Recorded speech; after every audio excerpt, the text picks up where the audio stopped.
Father D'Souza, General D'Souza, ladies and gentlemen, I'm here under false pretenses. I must be the only one here who has never been into a college.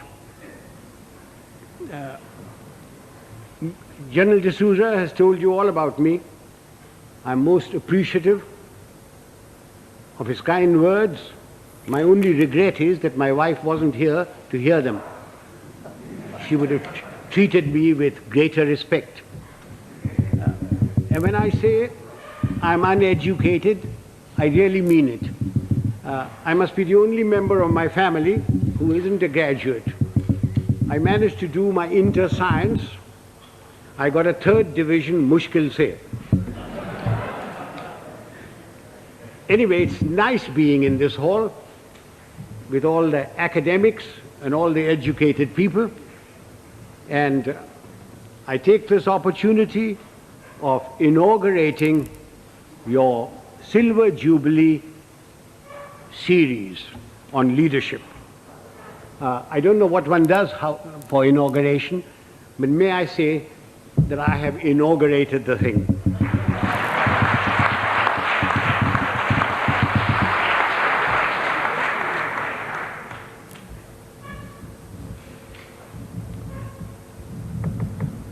For a long time, I've been watching the scene in India very carefully. Wherever I go, whenever I pick up a newspaper, I find there are shortages. There's a shortage of fuel, there's a shortage of food, there is a shortage of foreign exchange, there is a shortage of housing, shortage of schools, colleges, everywhere. And everybody talks about these shortages. But the one shortage which is responsible for all these shortages is generally glossed over, which is the shortage of leadership.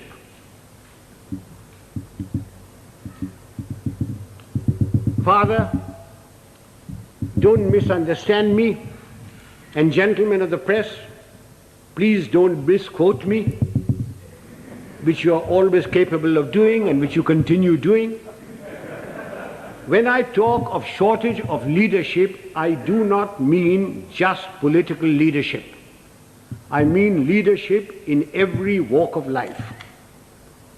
Whether it's political, administrative, in educational institutions, in our sports organizations, in our industry, amongst labor, amongst the law and order contingents, there is a shortage of leadership.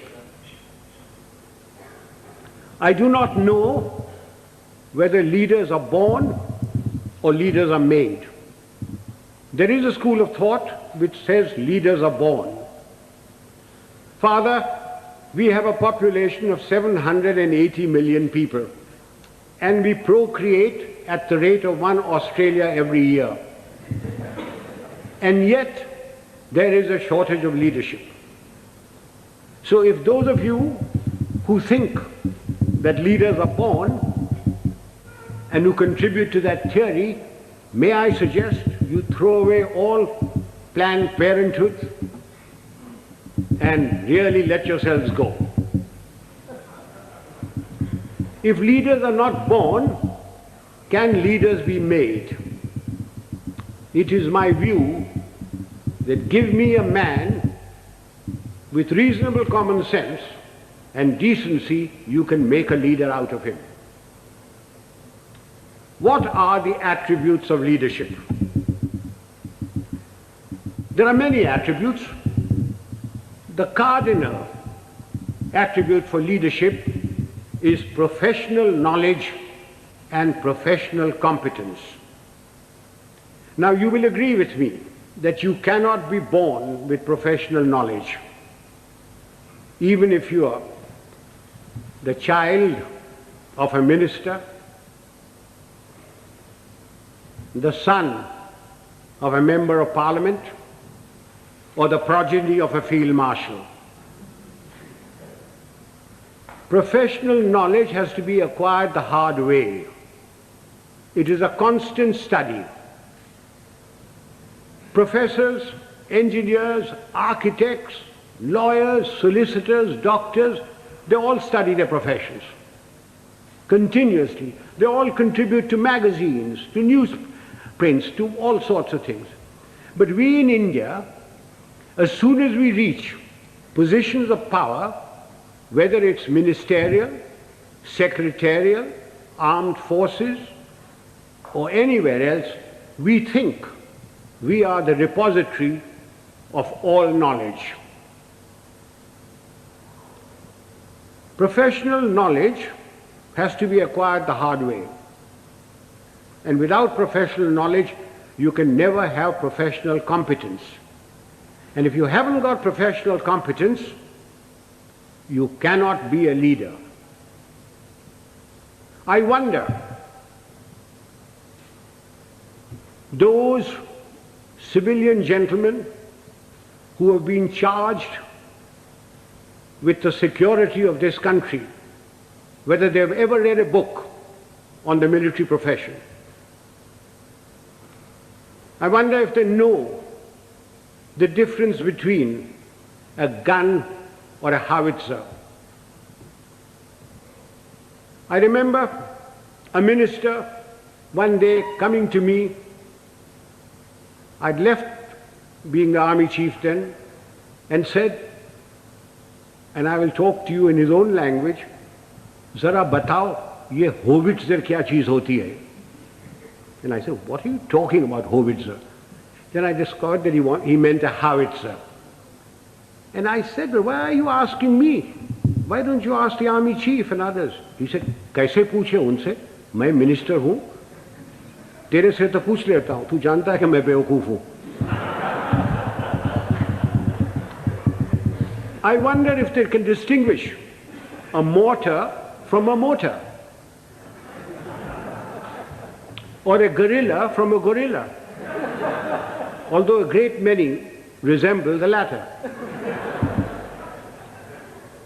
Ladies and gentlemen, professional knowledge is a sine qua non of leadership. You have to have professional competence if you are expected to lead anything. It doesn't matter whether you are in the army, whether you are in the teaching profession, whether you are in industry, unless you have professional competence and professional knowledge, you cannot be a leader. And it has to be acquired the hard way. You've got to study all your life. What takes me to the next attribute? The ability to make up your mind and take a decision. And having taken that decision, accepting full responsibility for it. Those of us who have suffered at the hands of superiors who cannot take a decision know what it's like. An act of omission is much worse than an act of commission. An act of commission can be put right, even if the decision is wrong, by colleagues, by subordinates, by somebody. But an act of omission cannot be put right. Why does a person not take a decision? Because he lacks confidence. Why does he lack confidence? Because he lacks professional knowledge and competence. Eustace will tell you that when I was the army chief, I'd go around, ask my generals, what are you doing about this? And he said, sir, I've been thinking, I've been considering. And then I produced for myself a Manekshawism. And Father, will you forgive my language? I used to say, if you must be a bloody fool, be one quickly. Take a decision. and then accept full responsibility for it. Do you know how much money is lost in the country because somebody won't take a decision? Costs escalate, papers lie in somebody's place for days, for months, for years. And when they finally take a decision, the cost of a project, the cost of something has gone up tenfold. Who suffers? We, the people of India, suffer. So that's the second requisite for leadership. The ability to make up one's mind, take a decision, and then stand by it. Don't pass the buck on to your subordinate. It's your decision. What comes next? Absolute justice and impartiality. Those of us who have dealt with masses of men, and I've dealt with over 1 million men in my time, know the value of this. Absolute justice and impartiality. No man likes being punished, and yet men will accept punishment if they know that everybody who commits that sort of a crime gets the same sort of punishment. They will take it stoically. They may not like it, they may not like you, but they will respect you. No man likes being superseded, and yet people will accept supersession if they know that it's been done fairly and they've been superseded by somebody who is better than them. But not because he happens to be a minister's son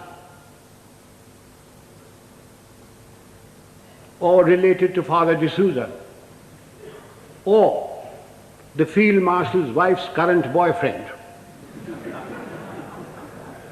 Men will accept supersession. They may not like it, but they will do it. Now, ladies and gentlemen, this is very, very important in our country. We have tremendous pressures. We have large families. We have fathers, mothers, uncles, aunts, nephews, nieces, their fathers, mothers, etc. We have pressures from them.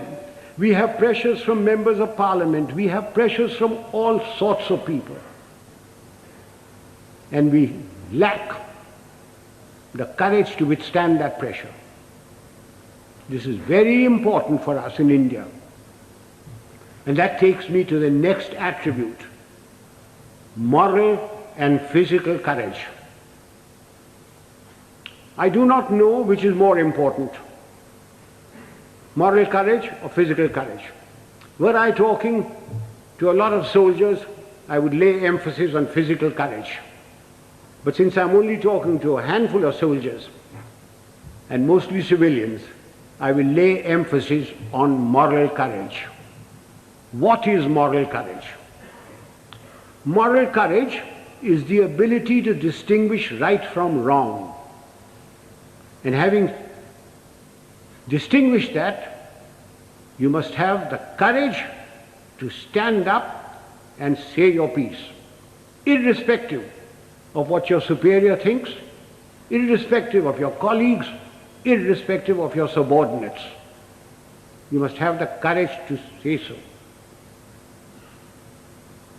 A yes man is a horrible man. He must be shunned. He is a disgrace. He may rise very high. He may become a minister. He may become a field marshal, but he will never, never become a leader. He will be used by his superiors. He will be disliked by his colleagues, and his subordinates have no respect for them. Moral courage is essential. Now, since you wanted to know Some examples of moral courage from my past. I will give you a little story. In 1970, when General Yahya Khan put all the pressure on East Pakistan as it was then, and refugees started coming to India, there was a cabinet meeting. I remember the date very well, 28th of April. I was summoned. I had a very strong Prime Minister and Mrs. Gandhi, who ranted and raved at me, said, "What are you doing about it? I've got so many refugees.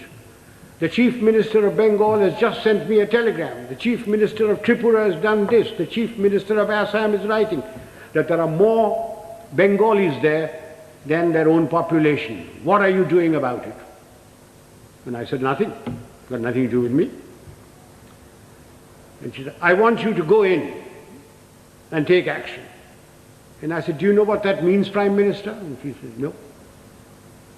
I said, "It means war." And she said, "I don't mind if there's war."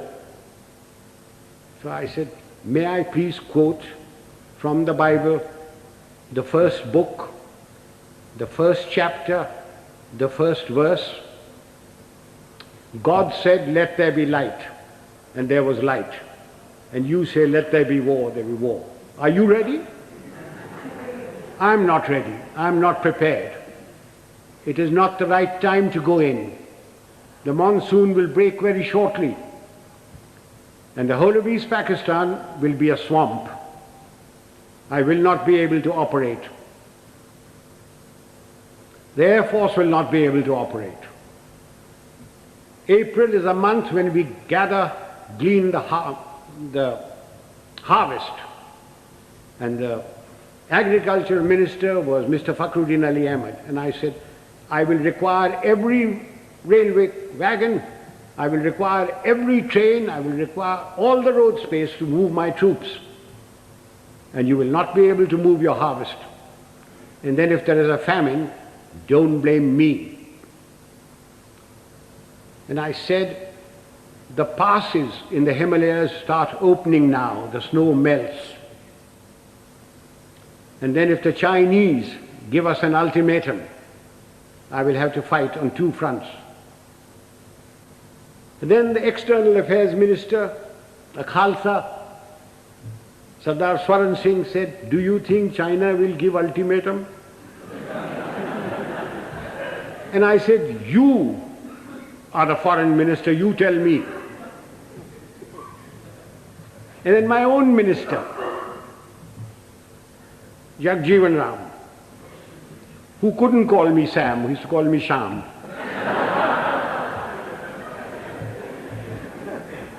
He said, "Sham, maan jao na."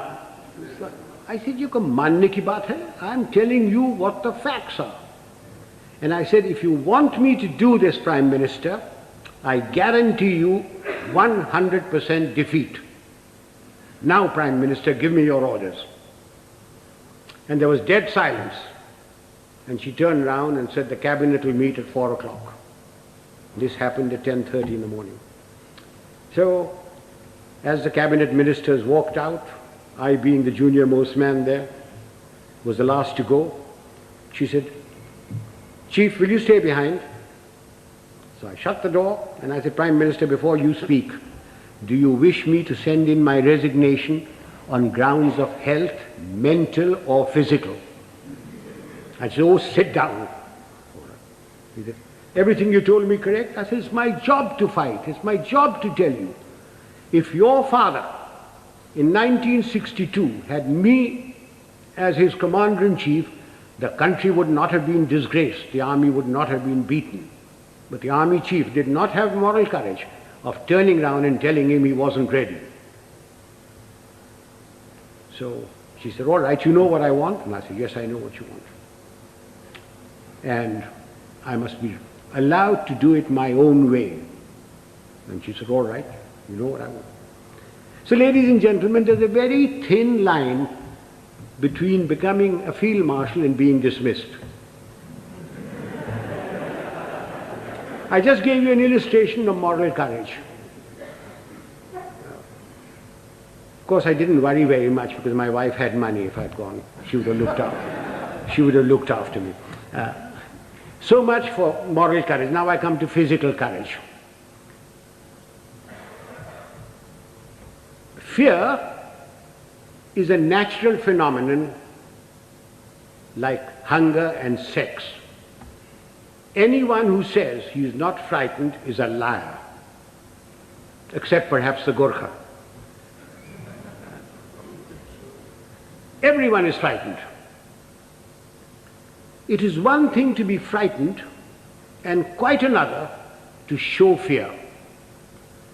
It's when your knees are knocking and your teeth are chattering and you're about to make your own geography. That's when the real leader comes out. If once you show fear in front of men that you may be commanding, it doesn't matter whether they're soldiers, they're clerks, they're labor, there are students. Once you show fear, you should quit. Now again, General D'Souza said, I must give some examples from my own life. This was in Burma in 1942. I was commanding a Sikh company, big tough chaps, very fond of them. I had a man called Sohan Singh, big man, stood about 6'4". He had been promoted many times to Lance Naik, to Naik, and every time, because he was a Badmash, he was broken. We'd had lots of casualties and we had to make promotions. So we had a promotion conference with the commanding officer, and Sohan Singh's name came up and I said, no use making him, he'll be broken tomorrow. So he was passed over. The conference finished, names were published. I came back to my Basha where my company was in the jungle, and I found my senior Subedar Balwant Singh terribly worried. And he said, Saab, Sohan Singh ko kaid kar diya. I said, क्यों क्या हुआ? उसने बोला कि आज आपको साहब गोली मारेगा. I said, oh, अच्छा, पेशी होगा. So a stool was put in, a table was put there, and Sohan Singh was marched up in front of me. Sohan Singh was at that time a light machine gunner, and light machine gunners carried pistols, and his pistol was taken away from him. So he was marched up in front of me. The usual charge was read out. And I said, Sohan Singh, क्या बात है? साहब गलती हो गया. So I said, तुमने बोला कि तू हमको गोली मारेगा. So I picked up the pistol, loaded it, walked up to him, handed the pistol to him. I said, तेरा दिल है मारने का, मारो. And he said, नहीं साहब गलती हो गया. So I gave him a tight slap. I said, case dismissed, जाओ भागो. I went off to the mess, had my dinner, came back, and everybody in the company was very worried. And the Subedar Saab, Balwant Singh said, नहीं साहब आज रात आपको गोली मारेगा. So I shouted out, Sohan Singh किधर है? Sohan Singh came along. I said, Sohan Singh, आज रात मेरा बाशा पर तुम सेंट्री होगा, और कल सुबह 5 बजे एक मग्गा चाह और एक मग्गा गर्म पानी दाढ़ी बनाने के लिए. कोई शक? बेशक, भागो. And I went in there. I was woken up in the morning by Sohan Singh with a mug of tea and a mug of hot water, and he followed me like a lamb throughout the conflict. Now, ladies and gentlemen, if you think I wasn't frightened, you are mistaken. I was terrified. But if I hadn't done that, and put Sohan Singh in the clink or something like that, everybody would have said, Dekha, hamara saab darta hai. Just an example of this. How often during riots and all that, some young sergeant with nothing but a little stick in his hand has walked in and quelled everything by showing courage. So physical courage is essential to leadership. You needn't be foolhardy like I was. I was very young. I don't know whether I'd do it today.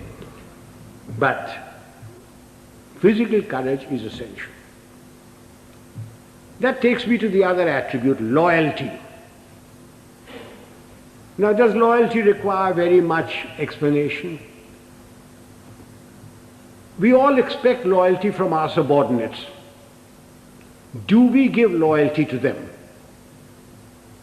Loyalty is a two-way thing. We expect loyalty, we have to give loyalty. Do we give loyalty to our colleagues?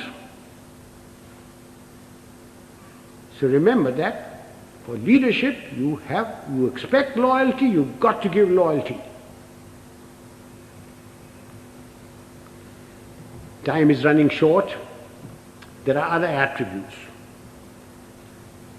Remember, leadership is nothing else but management of men and resources. Management of men. Men have problems. Men in numbers can be very nasty. And a leader must be able to deal with them very firmly. When people misbehave, like they are misbehaving in Bombay these days, it's no use saying Jai Hind to them. You've got to deal with them very, very firmly. But you must never forget that men have problems. They have human problems. They have problems of debt, of family problems. They get easily despondent. And therefore, the leader must have a human touch. He must have a sense of humor to get them out of their despondency. He must have the gift of the gab. Unfortunately, our leaders have the gift of the gab, but they have no sense of humor. Further, men and women, generally speaking, like their leader to be a bit of a man, a bit of a lad. Take examples from history. Julius Caesar. Julius Caesar, you will agree, he was a great leader. When he came to Rome, the senators used to lock up their wives. Take Napoleon. He had his Josephine and Marie Antoinette and Georgette and Paulette and any number of things. And you will agree he was a great leader. Take the Duke of Wellington. The night before the Battle of Waterloo, in his chambers there were more women of luscious proportions than staff officers. And he was a great leader. Do you know, sir, a thought has just struck me. All these three people that I've talked about had one thing in common. They all had long noses.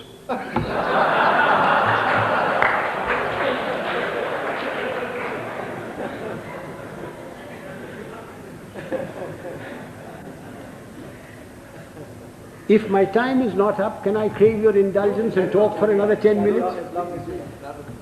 Ladies and gentlemen, no amount of leadership will put things right. There are two other aspects that we Indians must know and we lack badly. One is discipline and the second is character. What is discipline? Discipline is a code of conduct for decent living in society one with the other. Who lays down this code of conduct? Not the Prime Minister, not Parliament. Of course it's laid down in the Army Act. But I'm not trying to impose the Army Act on you. This code of conduct has come to us from father to son, from mother to daughter, from times immemorial. It's in the Bible, it's in the Gita, it's in the words of Nanak, in the sayings of Muhammad and Buddha. It's all come down. It's been refined as cultures have changed. Again, let me illustrate this by example.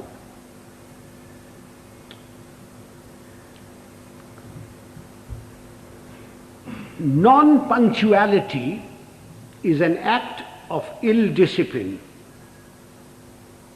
which is injurious to the state, injurious to its people. Some time ago, sir, I was invited to an university,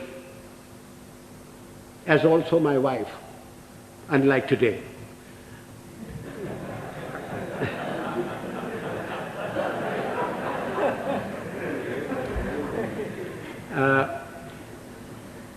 I was called there at a convocation at 5 o'clock in the evening.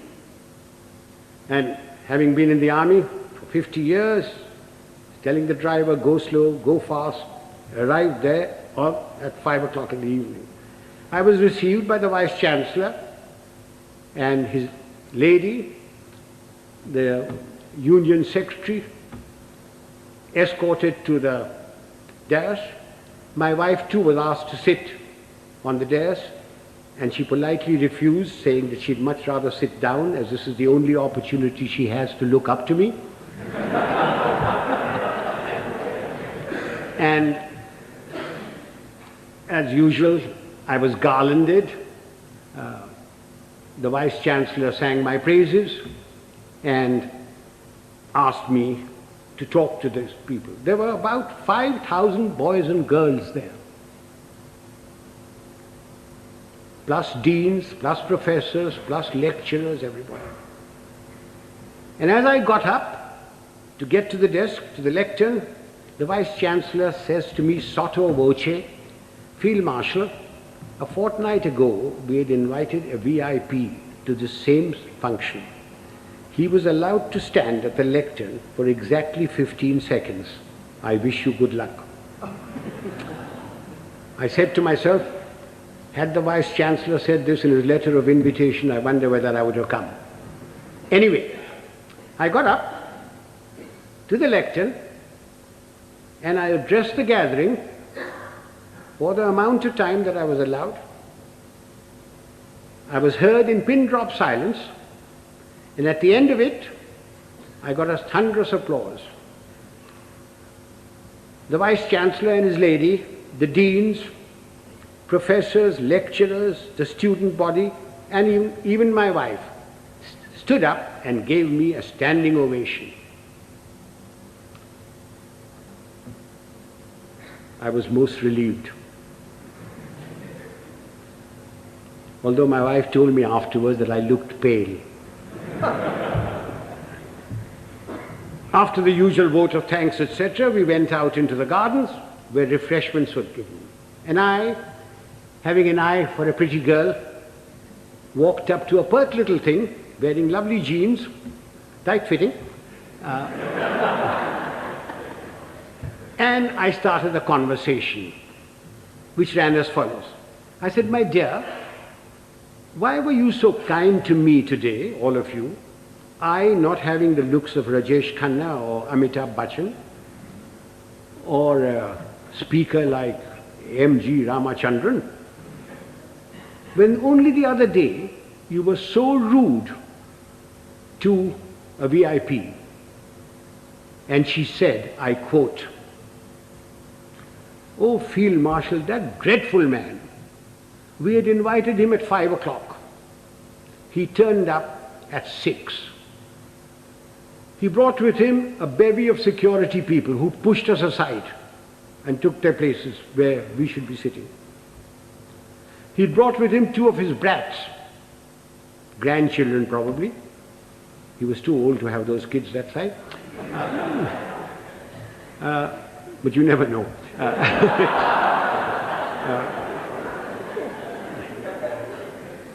He was received by the Vice Chancellor and lady.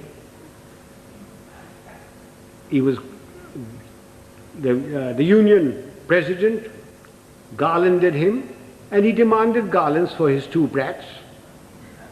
The Union President, being very flexible, diverted the garlands for the Vice Chancellor and his lady to these brats.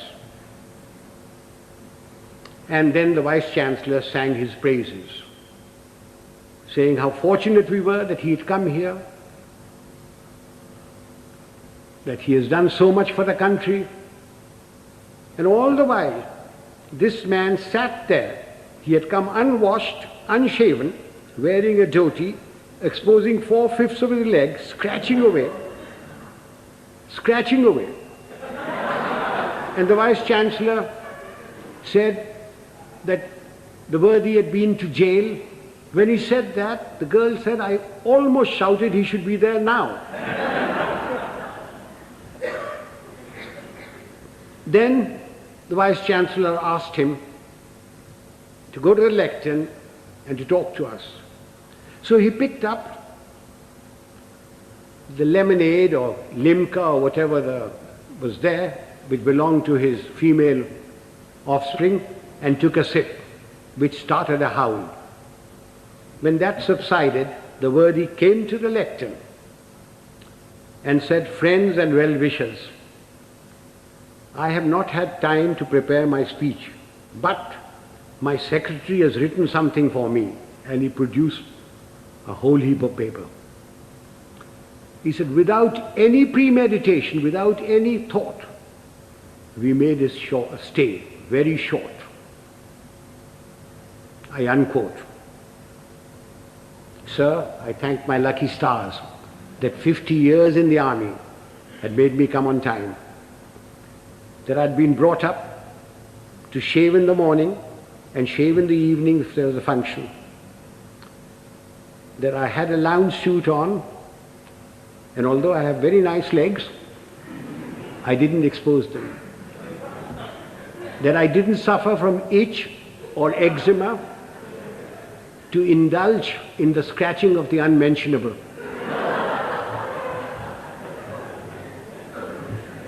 Now do you see what I mean by ill discipline? Had the worthy come on time, according to the program, talked to the people and given them advice, can you imagine what a lot of good it would have done? Instead of that, his act of ill discipline produced more ill discipline. Now this is not a matter to be laughed at and forgotten. We people in India are terribly ill disciplined. We think because we've got freedom that we can do what we like. I do not stop you from criticizing, to standing up for your rights. I think it's your duty to do it. But what I abhor are the acts that we've gone into because we've got freedom. Why do we have to spit pan all over? Why do we have to write on doors and things? Why do we have to keep staircases dirty and filthy? Why do we have to throw garbage in somebody else's compound? These are all acts of ill discipline. It is because of these acts of ill discipline that you have corruption, you have smuggling, you have all sorts of things. Even animals in Tanzania are better disciplined. I went there 4 years ago and I saw lions, lionesses, zebras, etc. They were all so disciplined. If the lion wanted to do his stuff, he went behind cover. He didn't spit. I came back from Tanzania. I arrived at Bombay airport.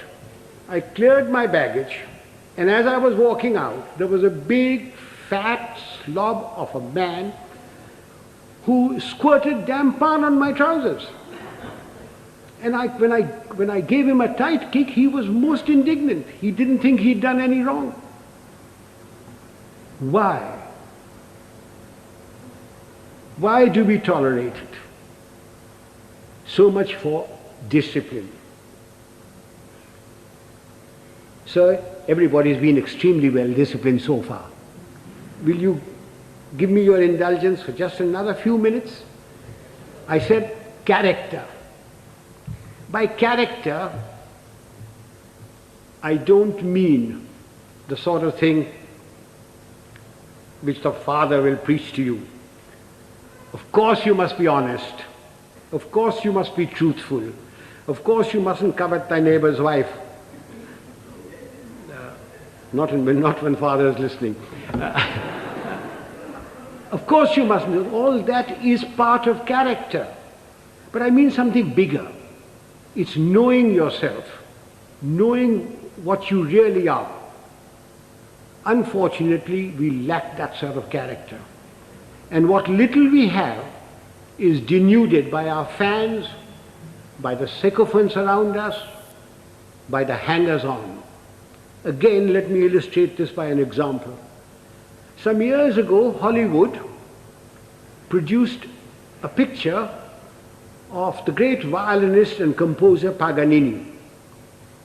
And they got a very handsome actor, tall, good actor, who had some knowledge of the violin, to take the part of Paganini. And he was drilled to perfection, so that when that little cadenza was played and screened, the critics raved over it, raved at the movement of his fingers and of his bow. And this man's fans, sycophants, hangers-on, went on telling him that he was greater than Menuhin, greater than Heifetz, greater than Chrysler. And the man started believing it. And it took 8 months in a psychiatric home to rid him of this delusion. Do you know, sir, after the 1971 conflict, my fans, my hangers-on, the sycophants around me kept telling me, "Sir, you are the greatest general the century has produced. You are better than Rommel. You are better than Guderian. Auchinleck was nothing." And just as I was beginning to believe it, the Prime Minister created me Field Marshal and sent me off to the Nilgiris. And a hard-headed, no-nonsense wife deprived one more inmate of a psychiatric home. I thank you, sir.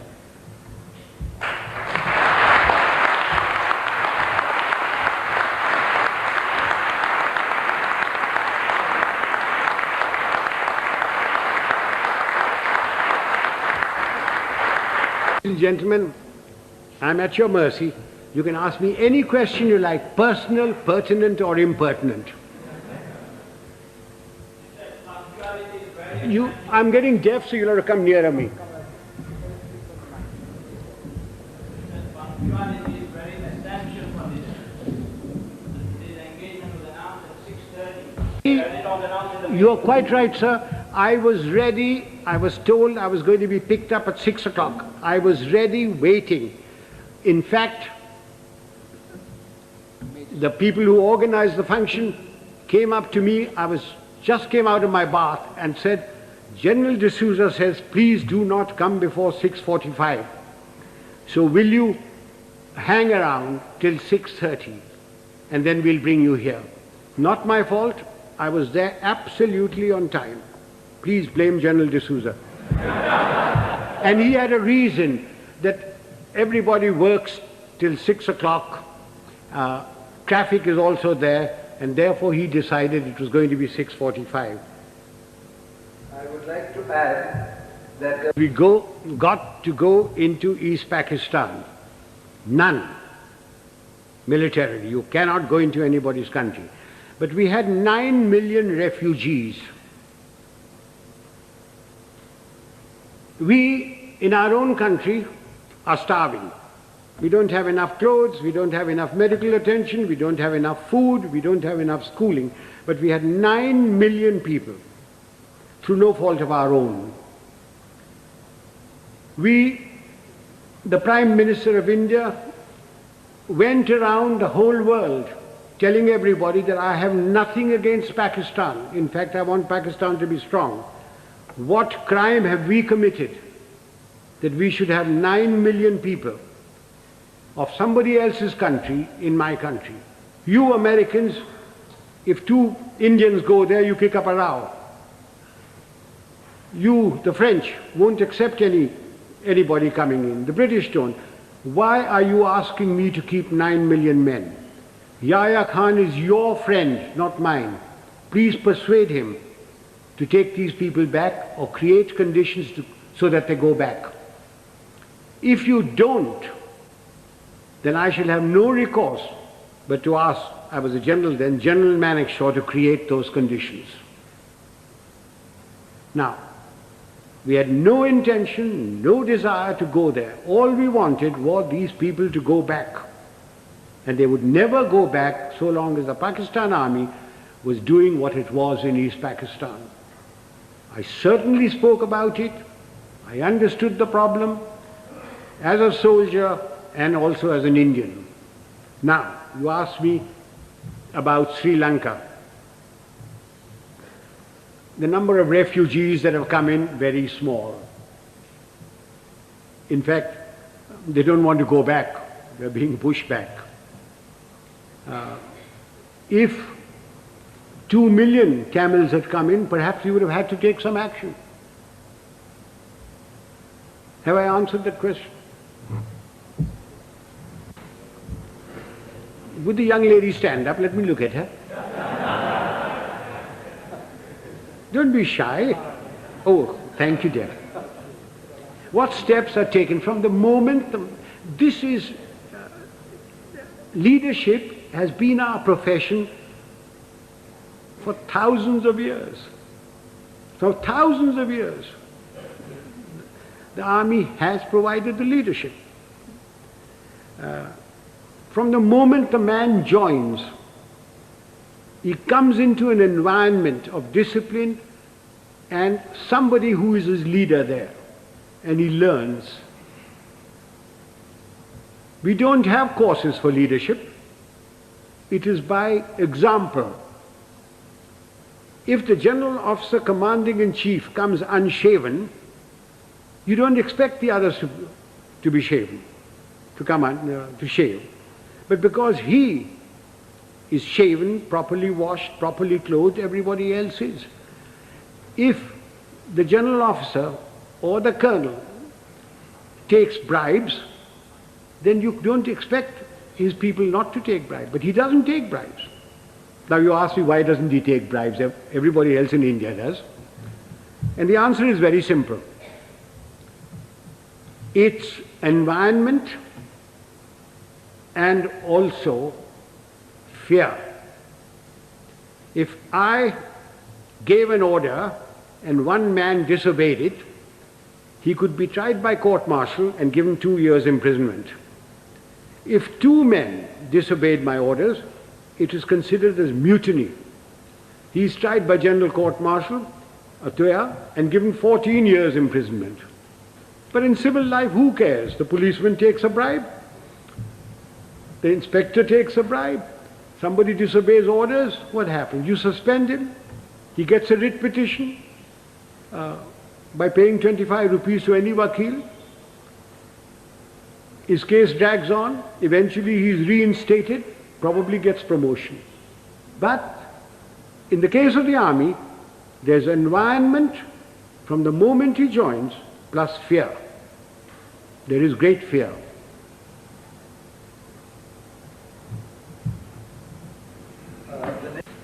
We